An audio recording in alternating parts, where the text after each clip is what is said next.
ನಮಸ್ಕಾರ ಎಲ್ಲರಿಗೂ. ಈ ವಿಡಿಯೋದಲ್ಲಿ ಧನ್ ಅಪ್ಲಿಕೇಶನ್ನಲ್ಲಿ ನಿಫ್ಟಿ ಹೇಗೆ ಓಪನ್ ಮಾಡೋದು ಅಂತ ನಾನು ನಿಮಗೆ ತಿಳಿಸ್ಕೊಡ್ತೀನಿ. ಸೊ ನಾನು ಧನ್ ಅಪ್ಲಿಕೇಶನ್ನ ಓಪನ್ ಮಾಡಿದ್ದೀನಿ.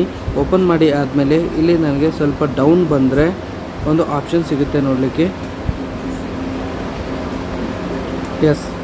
ಇಲ್ಲಿ ನಮಗೆ NSE BSE ಅಂತ ಕಾಣಿಸ್ತಾ ಇದೆ.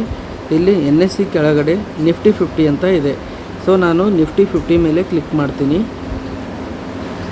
ಓಕೆ, ಇದು ನಿಫ್ಟಿ 50 ಮೇಲೆ ಕ್ಲಿಕ್ ಮಾಡಿದಾಗ ನನಗೆ ಚಾರ್ಟ್ಸ್ ಓಪನ್ ಮಾಡಬೇಕು ಅಂತಂದರೆ ಇಲ್ಲಿ ನೋಡಿ ಚಾರ್ಟ್ಸ್ ಅಂತ ಒಂದು ಆಪ್ಷನ್ ಕಾಣಿಸ್ತಾ ಇದೆ. ಈ ಚಾರ್ಟ್ಸ್ ಮೇಲೆ ಕ್ಲಿಕ್ ಮಾಡಿದಾಗ ನನಗೆ ನಿಫ್ಟಿ 50ಯ ಚಾರ್ಟ್ ಓಪನ್ ಆಗುತ್ತೆ.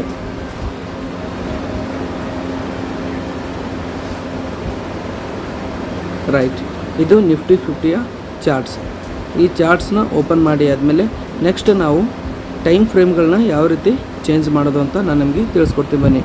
ಸೊ ಇಲ್ಲಿ ನೀವು ನೋಡೋದಾದರೆ ಇಲ್ಲಿ ನಮಗೆ ಟೈಮ್ಗಳು ತೋರಿಸ್ತಾ ಇದೆ. ಸೊ ಇಲ್ಲಿ ನಾವು ಟೈಮ್ಸ್ನ ಚೇಂಜ್ ಮಾಡಬೇಕು ಅಂತಂದರೆ ಇಲ್ಲಿ ಕ್ಲಿಕ್ ಮಾಡಿದರೆ ನಮಗೆ ಯಾವ ಒಂದು ಟೈಮ್ ಸೆಟ್ ಮಾಡ್ಕೊಳ್ಬೇಕಾಗಿದೆ ಆ ಟೈಮ್ನ ಸೆಟ್ ಮಾಡ್ಕೊಳ್ಬೋದು. 1 minute, 2 minute, 3 minute, 4 minute, 5 minutes ಹೀಗೆ ನೀವು ಚೆಕ್ ಮಾಡ್ಕೊಳ್ಬೋದು. ಸೊ 5 ಮಿನಿಟ್ಸ್ ಯೂಶ್ವಲಿ ತುಂಬ ಯೂಸ್ ಮಾಡೋದು ಕ್ಯಾಂಡಲ್ ಸ್ಟಿಕ್ಸ್ನ ರೀಡ್ ಮಾಡಬೇಕಾದ್ರೆ.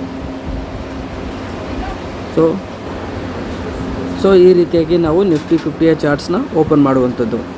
Thanks for watching the video. ಮುಂದಿನ ವಿಡಿಯೋಗಾಗಿ ನಮ್ಮ ಚಾನಲನ್ನು ಸಬ್ಸ್ಕ್ರೈಬ್ ಮಾಡಿ.